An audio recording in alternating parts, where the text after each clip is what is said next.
పేరు ఈశ్వరి, రామర్పాడు నుంచి పాడుతున్నాను. అమ్మ పాడే జోలపాట అమృతాని కన్నా తీయనంట.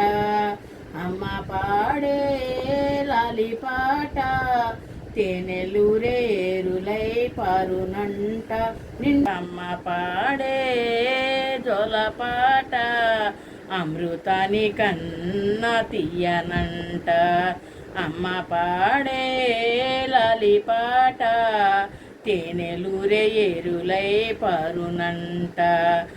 జెండు జాబిలి చూపించి రెండు బొగ్గల గిల్లేసి, రెండు జాబిలి చూపించి రెండు బొగ్గల గిల్లేసి ఉగ్గు పాలు పట్టే అమ్మ జీవేనంట. అమ్మ పాడే లాలిపాట అమృతాని కన్నా తీయనంట.